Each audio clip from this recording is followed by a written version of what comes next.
دوستان عزیز امروز 6 نوامبر سال 2025 میباشد. قرار داریم در نزد درختی زردآلو و حاضر زردآلو رو بریم اگر یعنی بوریش کنیم شکل داریم فکر میکنم یکم ضرر ندارد چون که از نشأه ما ایستادگی است، هوا سرد شد و ما میتونیم بیمالون زردآلو رو شفتالو رو بوریش کنیم. اینا دونکدار ها هستن، اینا استخوانشون سخت است، اینا رو بوریش کنیم. چهارمغز رو هیچ وقت نکنید، چهارمغز رو ماهی مرد آخرش میکنید. بودیر من با شما گپ میزنم بوریش برای چی در کار است؟ بوریش برای آن در کار است که ما باید این رو سربریش رو با تنظیم دراریم، یعنی که با ما 200 کیلو نتیاد و 50 کیلو تیاد و کلان کلانی شیرینی با مزه تیاد. ما در اول حاضر چیکار میکنیم؟ ما مبین زردآلو رو کشوده میکنیم، نودهایی که در مبین رفتگی است میکشویم و کاسه شکل میکنیم. انا اینجا مبینش به درخت و فقط به نوده و فقط نوده ها در گرد میبیایند، همون هم با کمتر میکنیم. برای چی؟ برای اینکه زردآلو انا اینجا میبندد، انا تنه نوده انا میبینید همین گلخونه هست، انا همش من اینا گلخونه هستن. ما برگ علاقه کار نکرد است، برگش علاقه با آسانی میریزه. دیدید انا زردآلو سال آینده در همینجا میبندد، هیچ وقت در نوکش نمیبندد. در نوکش دراز شده برای سال آینده گلخونه میکند. من نشون میدم این گلخونه است، اینا همش گلخونه هستن و سال دیگه در همینجا میبندن. برای این چیکار میکنیم؟ برای این ما باید وزیر مبینش رو حتما ما کشوده میکنیم و از اینجا نشون میدم که من آمده است در همین نوده، در همین نوده برگاش رو گیرم برای شما نمایان شود.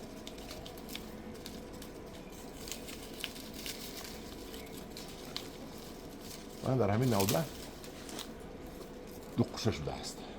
اول میبینیم من خشک شده است، خشکش رو میگیریم. ببینید یک جوان تشکر با یک اوبنچی مولو که با من همین قیچی رو توفه نمود. بسیار قیچی آسان بود است، هم خیلی دستتون رو میکنید میبرد و در که ککش از غرم عمری درازی صحت و سلامت باشه بینی و از فرزندکاتت بینی دنیا را خدا در پناهش نگاه دارد. بسیار فعلی خوب داری، از همین فعلی خوبت نمان باشی چون بسیار فعلی خوب رحمت باشه. همدوران عزیز من اینا میبینیم دوتا آمدگی یک تاشو میبینیم، یک تاشو میگیریم. من این علاقه گلخونه است، اینجاشه این از اینجا میبریم، ایناشو از دیتاش میبریم. من این گلخونه است، ایناشو نوکاشو کمتر قطعی میکنیم، همون میگذاریم قسم بالویی ده اینجا بیم. من اینجا بیم، من اینجا رو بیم. من اینو من برگاش چینده شدم، همش گلخونه است. انا اینجا پوری زردآلو میشود و ما خواطر نمیشویم که زردآلو در اینجا میبندد یا نه، چون که نه اینجا بسیار میبندد. برای همین چیکار میکنیم؟ بلو رفتگیش رو ما از بیخش میگیریم، اینش رو کمی میمونیم، اینش رو از بیخش میگیریم و اش رو هم میگیریم. حنکه این زردآلوی ما از اینجا سال آینده 2-3 نوده میزند، لیکن در اینجا چنان میبندد که بینهایت نغز میبندد. و ببینید من این بالای این اومدگی اینش این نوده بالای این اومدگی، این نوده رو ما میگیریم که از دیگرش هر چند که گلخونه دارن ما میگیریم. دیدید ما از دیگرش گلخونه هم داشته باشد میگیریم، چون که باید کشود باشد. اینش رو ببینید، اینش هم اندر کوتاه میکنیم، اینش رو هم میگیریم از اینجا. برای چی؟ برای که بالای این آمدگی اینش رو کوتاه میکنیم. بعد همجاران عزیز از مبین نرکین بسور میبراید از تنه کنده. من اینا میبندن نرکین رو البته نرکین ها رو ما میگیریم. من نرکین رو میگیریم، این نرکین رو هم میگیریم.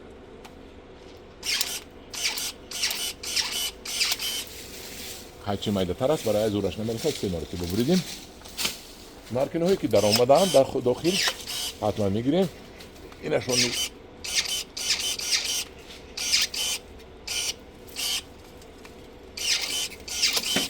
میگیریم. ببینید این نارکینه ها رو حتما میگیریم. این نارکینه ها برای ما ضرر آور هستند. بعضیش رو در اینجا داشته میستیم سبزیش رو، چون که زردولوی ما کنده ما کهنه شد. از اینجا ما میتونیم بریم کنده رو از اینجا نوده های نو رود و برای ما زردولو رو جوان کرده تیاد. من خیلی همدرو ندید گوریش زردولو همه خیلی است. بینید من حاضر بازدو دوستان عزیز بینید که من این نوده های نارکینی همین ساله زده است چقدر کلان شده است. این نوده رو بینید، من این نوده غاز، من این نوده غاز، ما این رو باید گیریم برای که این نوده رو میمونیم. این نوده پهلو رفته است، این کنده پهلو رفته است، در پهلو بسیار میبندد، من اینجا بسیار میبندد. این نوده های بالا رو ما میگیریم. بسم الله الرحمن الرحیم. من با این اره یکم پر کرده سودم.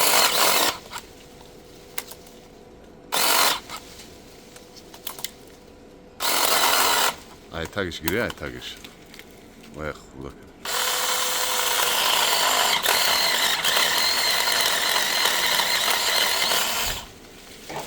من این نوده ای که تمام بود و بالا رفته بود ما گرفتیم. این نوده رو ما گرفتیم. این نوده رو میگیریم.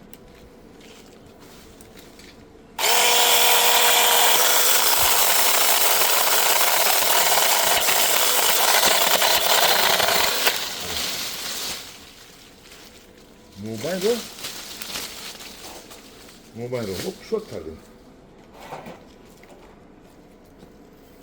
موبایل رو کشوت کردیم. دیدید شمال اکنون بهادر میداره. این نوده که این طرف هم دیگه است ما این رو از اینجاش میگیریم. این رو از سول دیگه از بخش میگیریم. این سول با ما زردولو میدید. یک چند تا زردولو میدید و دوام میتیم کشودن بالای قسمت بالایی زردولو.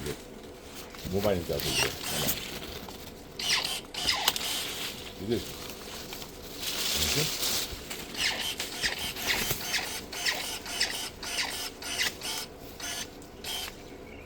شده دیدید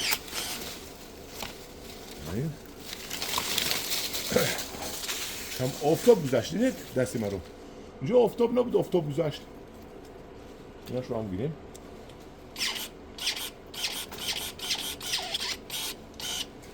باز میگیریم هرچی مایده تر هست لیکن باید دوسته ناسی بگیریم میگیرم.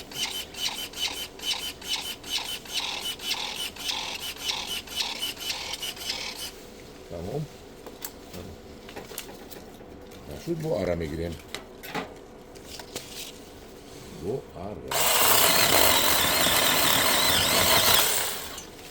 تمام و نوده که ما یاردار کردیم با خلچه میگیریم تو اینکه تصال نشود. من هم دورن عزیز بینید حاضر اینجا ما سودا میکنیم و نوده هایی که بالا رفته است میگیریم. یک هشت رو تر میکنیم.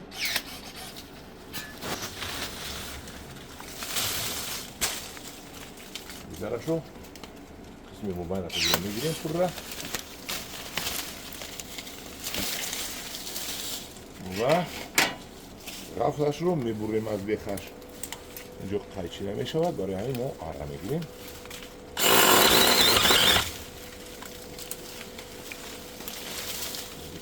فقط نکنه شد.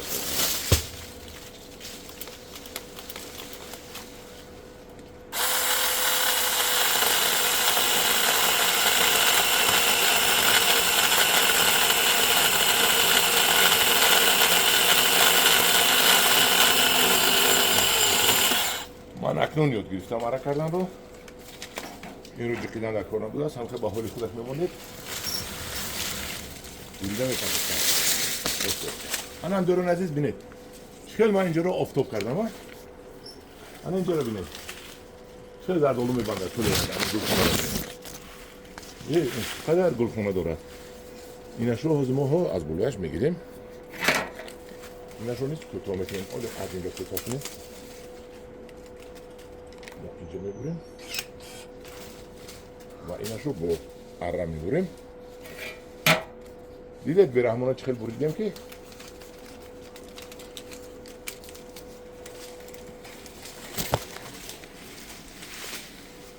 این خاطر نشده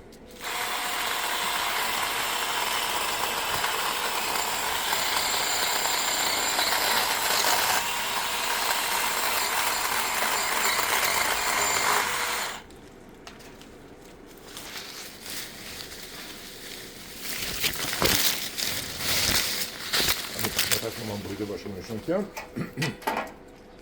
بعد دیگرش رو به نوار ما میبریم انا اینجا بینید اینجا آمده اینجا همه زردآلو من همین زردآلو خونه شده دیدید گل خونه میبینم اینجا زردآلو میشه همین برگوی که من کم میکنم لیکن این رو بلواش رو میگیریم ما یک سلاتش رو میمونیم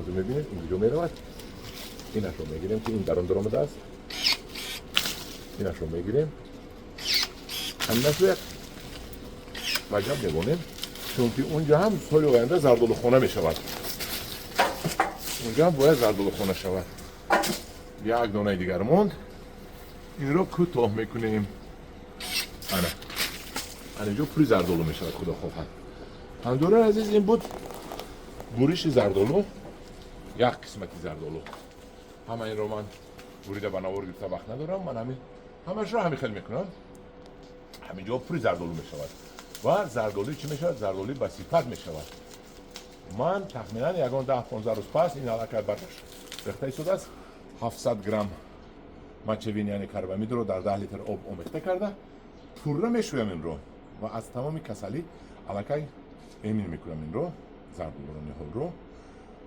و این چونین من در گردی زردآلو کمی چخوری کوفته اما فسفر و